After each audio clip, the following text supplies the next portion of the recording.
नमस्कार, मैं हूं आशुतोष शर्मा और आप देख रहे हैं अमृत विचार।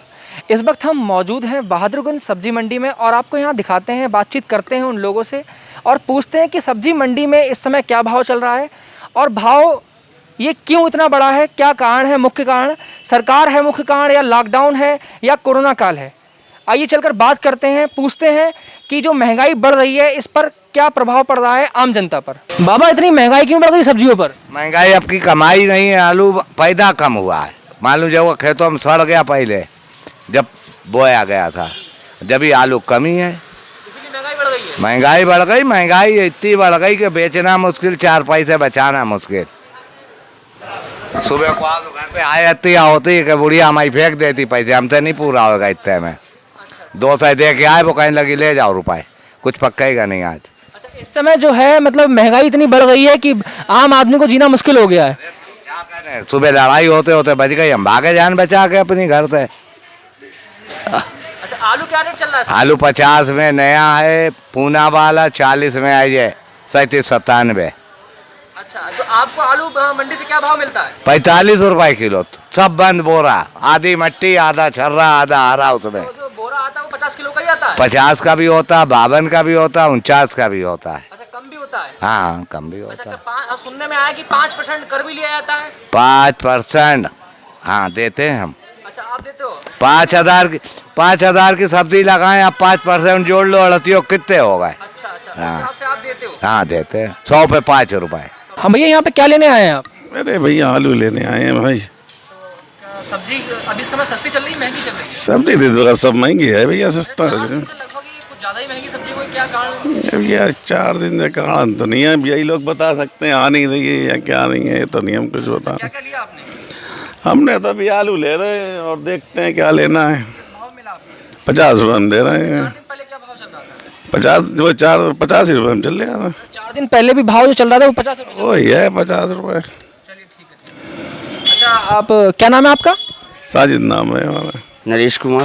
क्या लेने आए थे यहाँ पर? यहाँ पर प्याज लेने आए थे हम। क्या रेट मिल रहा आपको प्याज? 60 रुपये किलो। अच्छा, आज से कुछ दिन पहले जो प्याज था ये बहुत सस्ता था, एकदम बड़ा बढ़ गया है प्याज, क्या कहना चाहेंगे इस बारे में आप? पहले सस्ता था लेकिन एकदम रेट इसके बढ़े हैं। आम आदमी को बहुत दिक्कत का सामना करना पड़ रहा है। जी हाँ। जी, क्या करते हैं आप? कुछ नहीं सर, मैनेज करते हैं उसको, और क्या करेंगे। आप काम क्या करते हैं? हम नगर निगम में हैं। नगर निगम में? जी हाँ। तो जो महंगाई जो बढ़ रही है इससे मतलब आम आदमी फिर रोटी कैसे खाएगा? सर जैसे भी चलता है वो चलाएगा तो आदमी, चाहे वो महंगाई हो या कुछ भी हो। तकलीफें तो होती हैं लेकिन आदमी को झेलना तो पड़ता है। अच्छा, ये सरकार आने से हम सुनने में आया है कि ये महंगाई सबसे ज़्यादा बढ़ी है सरकार में, क्या कहना चाहेंगे इस बारे में? जी हाँ, इस सरकार आने में सबसे ज़्यादा महंगाई बढ़ी है और साइड अगर जो सुलझा हुआ आदमी है वो सरकार से बहुत ज़्यादा परेशान भी है। मतलब भाजपा सरकार जब से सेंटर में आई है और ये स्टेट में आई है तब से बहुत ज़्यादा दिक्कतों का सामना करना पड़ा है, महंगाई बढ़ गई है और भी तमाम परेशानियां हैं। जी हाँ, बहुत ज़्यादा परेशानियां हैं। जब से ये आई हम तो कहते गए कि कांग्रेस जब तक रही इतनी महंगाई नहीं थी और हर आदमी सुकून से खा भी रहा था और इतना कुछ था भी नहीं जो आज आदमी को दिक्कतों का सामना करना पड़ रहा। ये जो बोई जाएगी, अगर वहाँ पर बंद होगा, अगर पब्लिक बाहर जाएगी नहीं तो जो बीज कैसे बोएगी खेत में? और ये बंद के चक्कर में जो पोजीशन है, मतलब जो मुख्य कारण है वो महंगाई का कोरोना है। और कोई नहीं है, वो ना सरकार का दोष है ना किसी ना पब्लिक का दोष है। जब माल नहीं तो करे क्या आदमी? भाई खाने वाले 50 और पैदा करने वाले 5, महंगाई इसलिए है। अच्छा, तो मतलब लॉकडाउन जो लगा था इस चक्कर में लोग बाहर गए नहीं है, पैदावार हुई नहीं है। पैदावार आदमी जो खेत में पहुँचे नहीं, बीज डाले कहाँ से? जब बात बीज मिलेगा नहीं खेत में बोएगा नहीं। बात ये है, इसे महंगाई, कोई महंगाई नहीं है।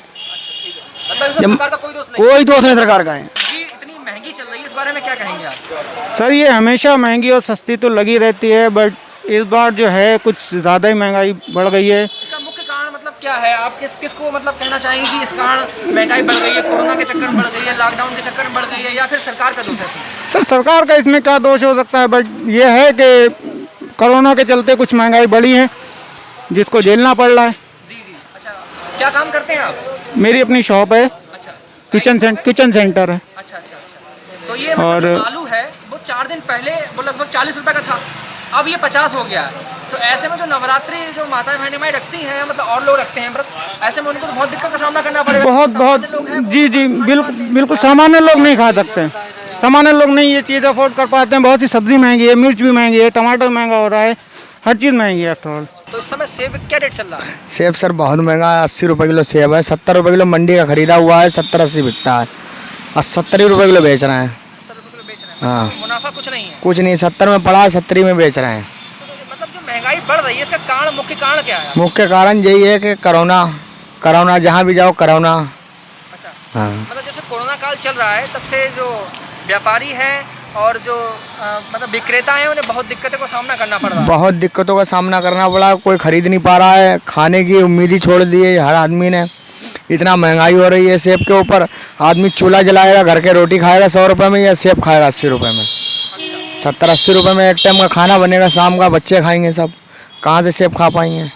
महंगाई आगे से बहुत हो रही है, कहाँ से लाएंगे? अच्छा, तो ये कश्मीर वाला मतलब आपने बताया था कि कश्मीर से गाड़ियाँ आ रही हैं, क्या उसका मतलब है? कश्मीर से सुना जा रहा है, आड़ती लोग कहते हैं 3 दिन रास्ते खुलते हैं, 3 दिन बंद रहते हैं, तो उसमें गाड़ी कितनी आएंगी, कितनी शहर में पूरे देश में बटेंगी गाड़ियाँ, आगे बढ़ेंगी कहाँ से? जब 10 गाड़ी आएंगी तो पूरे शहर में कहाँ से जाएंगी? 2 यहाँ आ जाती हैं, 2 दिल्ली चली जाती हैं, 2 कहीं और चली जाती हैं, लखनऊ चली जाती हैं। इसमें महंगाई रहेगी, महंगाई नहीं क्या होएगा? बहुत महंगाई हो रही है। हाँ भाई साहब, यहाँ पर आप किस लिए आए थे? सेब लेने थे हमें। सेब लेने थे जी। तो सेब ले लिया आपने? नहीं, महंगे इतने हैं, क्या करें, कैसे ले आएं सेब? अच्छा, महंगाई इतनी हो गई। महंगाई बहुत ज़्यादा चल रही है। क्या करते हैं आप? कुछ नहीं, काम करते हैं सालों का, खाना ना बनाने का। अच्छा, तो ये मतलब महंगाई किस कारण है? कोरोना काल के कारण है, लॉकडाउन के कारण है, सरकार के कारण? ये तो बस कोरोना कारण के ही कारण है। जब से कोरोना काल चल जी। रहा है तब से ये महंगाई बढ़ गई है। जब से महंगाई बढ़ गई है, महंगाई बढ़ गई। कोई काम धाम है नहीं तो क्या करे आदमी? अच्छा, काम पे इंसान खाली बैठा है। बस सब किसी के पास कोई काम तो है नहीं, कहाँ जाए आदमी, कैसे पैदा करे, कैसे खाए? अब 80 रुपये किलो ये सेब बिक रहा है, आदमी सोचता है 80 रुपये के सेब लेंगे, ठीक है, अब फिर उसको 80 रुपये सेब लेगा, वो सब्जी के लिए भी उसे सोचना पड़ता है शाम को। अब भैया क्या नाम है आपका? खलील अहमद। काय की लगाते हैं, फल काय का लगाते हैं? फल का। तो मैं जानना चाहूँगा कि ये फल का रेट एकदम बढ़ कैसे गया है? बड़ा ऐसे किया है कि ये लोग जो हैं आड़ती, ये माल मंगवाते हैं, अपने पास बैलेंस करते हैं, उस हिसाब से बेचते हैं ये लोग। अच्छा, मतलब जो हाँ। कारण है कि वो आड़ती जो पैसा बीच में खाते हैं, हाँ, तो उनके कारण ये सेब महंगा चल रहा है। हाँ। सेब का क्या रेट चल रहा है इस समय? इस वक्त तो सेब पड़ लिया 70 रुपये 65 रुपये खरीद। अच्छा, ये खरीद आ रहा है आपको लोग? हाँ, आप कितने हमें, बेचते अरे हमारे पास भी तो 70 और 60 मांगता आदमी, बताते 80 में है, लेकिन बिकता नहीं है, सब नुकसान है। बहुत नुकसान है। हाँ, सबको, सब ठेले वालों को नुकसान चल रहा है। इस समय बिक्री बहुत कम हो रही होगी। दुकानदारी है कम, दुकानदारी कम होने का कुछ महंगाई है और कुछ लॉकडाउन से आदमी परेशान है। लॉकडाउन से परेशान है। हाँ, तो अच्छा, क्या इसमें सरकार भी जिम्मेदार है कहीं पर? कहाँ हमारे मुँह में गलत होगा? अच्छा, सरकार भी जिम्मेदार है क्या इसको लेकर? अरे ये सरकारी है जिम्मेदार, सरकार आंखें नहीं खोल सकती अच्छा, कि ये सब क्या है। जिम्मेदारी तो सरकार की ही है। हम 10 रुपए का माल और 20 रुपये में बेच रहे हैं, तो ये सरकार की नहीं, ये मेरी है। तो सरकार ये दिखाई नहीं दे रहा है कि मतलब कुछ नहीं दे रहा सरकार को दिखाई। ये इतना सस्ता माल और इतना महंगा जा रहा है। हाँ। तो सबसे ज़्यादा मुख्य कारण है यहाँ सरकार जिम्मेदार है। हर मामले में सरकार जिम्मेदार है। अच्छा, जब से सरकार बनी है हमारी, हाँ। सेंटर में या स्टेट में, तब से कुछ ज़्यादा ही मतलब महंगाई।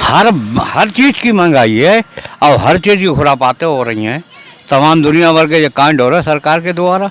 वकार आलम वारसी, सम्मानित जनपद रतन शाहजहांपुर। अच्छा भाई साहब, यहाँ पे मंडी आप किस लिए आए थे? हम मंडी अपने परिवार वालों के लिए, घर में कुछ लोग बीमार हैं, उनके लिए फलों की ख़रीदारी करने आए थे, लेकिन बजट ना होने के कारण हम ये जो अनार है हम समझ करके आए थे ये 60 रुपये किलो है, लेकिन ये 120 रुपये किलो है। अच्छा, मतलब जो महंगाई सर बढ़ी है, इस बारे में सर दोष किसका है? कि कोरोना का है, लॉकडाउन का है, या फिर सरकार का है? 2014 में जब हमने एक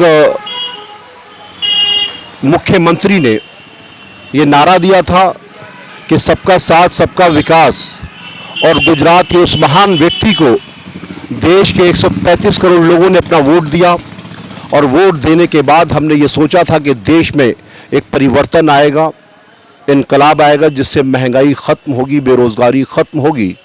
लेकिन 2014 की गलती के बाद हमने ये महसूस किया कि देश की जो आज हालत है, आज से सैकड़ों साल पूर्व हमारे जो पूर्वज थे वो पत्ते बांधा करते थे। अगर ऐसी स्थिति इस देश की रही तो वो दिन दूर नहीं जब हम दोबारा पत्ते बांधने पर मजबूर हो जाएंगे। क्योंकि आप देखिए देश की जो अर्थव्यवस्था है, जो पाकिस्तान हमारे टुकड़ों पर पलता है, और जिस बांग्लादेश को खाने के लिए हमने पैसे दिए, आज वो बांग्लादेश जीडीपी में हमसे कहीं ज़्यादा आगे है, वही पाकिस्तान हमसे कहीं ज़्यादा आगे है। मुझे अफसोस होता है कि हमने देश के अंदर एक ऐसी सरकार को चुना, इस भरोसे से चुना था कि उन्होंने कहा था सबका साथ सबका विकास, लेकिन देश हमारा मंदिर और मस्जिद के झगड़े में बढ़ गया, हिंदू और मुसलमान के झगड़े में बढ़ गया। आज कोई शिक्षा के बाद नाम पर बात करने वाला नहीं, बेरोजगारी के नाम पर बात करने वाला नहीं, महंगाई के नाम पर बात करने वाला कोई नहीं। पूरे देश को धर्म संकट में डाल दिया है, जिसकी वजह से आज हमारे देश की स्थिति ये हो गई है कि चाइना तकरीबन 138 किलोमीटर हमारी सीमा में घुस आया है। भारत के प्रधानमंत्री मोदी जी मीडिया के जरिए से कहते हैं कि चाइना हमारी सीमा में नहीं घुसा, लेकिन देश के रक्षा मंत्री कहते हैं कि चाइना अंदर घुसा था और हमने उसको पीछे करने का काम किया। मुझे अफसोस होता है कि देश की ऐसे सांसद में बैठे हुए लोगों से, देश की जिनके पास बागडोर है, वो झूठ बोलते हैं। और आज देश के सामने जो स्थिति बनी हुई है, ये गरीब जो लॉकडाउन में पूरी तरह से इनके कारोबार चरमरा गए हैं। आज आप देख रहे हैं कि दुकानें खाली हैं, कस्टमर नहीं है। मुझे तो ये लगता है कि अगर ऐसे ही हालात रही तो ये देश भूखमरी के कागार पर पहुंच जाएगा। आज नेपाल जैसा छोटा सा देश, भारत से उसकी इतनी औकात बढ़ गई कि वो हमसे हमारी ज़मीन के नक्शे मांगता है। आज वो भारत से कहता है कि आप हमें नक्शा दिखाइए। ये देश में सबसे 56 इंच के सीने वाले माननीय आदरणीय प्रधानमंत्री मोदी जी से मैं निवेदन करना चाहता हूँ, हाथ जोड़कर भारत के 135 करोड़ लोग उनसे ये निवेदन करना चाहते हैं कि देश में जो इस वक्त विकराल रूप, कोरोना काल एक बहाना है। कोरोना काल आज कम से कम आप देखिए 1 नंबर के पायदान पर कोरोना में हम खड़े होने जा रहे हैं। हमने 3 महीने का लॉकडाउन किया। जिनके पास खेती है उनको तो आप 2000 रुपये दे रहे हैं, आप राशन फ्री बांट रहे हैं, लेकिन जो रिक्शा चला रहे हैं, जिनके पास खेती नहीं है, जो ऑटो रिक्शा चला रहे हैं, जिनके पास खेती नहीं, उसके लिए सरकार के पास कोई विकल्प नहीं है, कोई चारा नहीं है। ऐसी स्थिति में मैं फिर आग्रह करूंगा देश और प्रदेश की सरकारों से कि वो महंगाई को नियंत्रण में करें। देश का हर बच्चा देश के लिए कुर्बानी देने को तैयार है। ये सब्जी वाले आप देख रहे हैं, इनके चेहरों की तरफ देखिए आप, इनके चेहरों की तरफ। इन्होंने ये सोच करके वोट दिया था कि जब हम वोट देंगे तो हमारे चेहरे पर खुशहाली आएगी। आप बताइए, आज 4 महीने हो गए हैं लॉकडाउन को, और इन 4 महीनों के बाद जो एजुकेशन का मामला था, जो शिक्षा का मामला था, आज बच्चे घरों में बैठे हैं कोरोना काल की वजह से। सोशल डिस्टेंसिंग का, छोटे शहरों को ये सोशल डिस्टेंसिंग का बताया जाता है कि आप मुंह पर मास्क लगाइए, कोरोना से सुरक्षित रहिए, लेकिन बिहार में जो बड़ी बड़ी चुनावी रैलियां हो रही हैं, क्या उनमें किसी मास्क का प्रयोग किया? आज एक गरीब आदमी को पकड़ लिया जाता है, गांव के व्यक्ति को, और 100 रुपये का उसका 500 रुपये का चालान किया जाता है मास्क की वजह से। क्या मास्क हमको बचा सकता है? बचा सकता है, लेकिन क्या ये सारे नियम और कानून गरीब आदमी के लिए हैं? मैं फिर से निवेदन करना चाहूँगा देश और प्रदेश की सरकारों से कि गरीबों पर थोड़ा सा रहम करें। ये गरीब जो तड़प तड़प कर मर रहे हैं, आज आप देखिए कोरोना काल में कितने लोग भूख से मर गए। आपने कहा था कि 55 करोड़ लोगों तक हमने दालें पहुंचाई कि भाई साहब राशन कार्ड है आपका? क्या आपको दाल मिली गांव के कोटे से? चीनी मिली? झूठ की बुनियाद पर देश को अंधेरे में रखा है, देश को धोखे में रखा है, और देश की 135 करोड़ की जनता से जो वादा किया था वो बिल्कुल सरासर गलत है। देखते रहिए अमृत विचार, कैमरामैन लक्ष्मीकांत के साथ।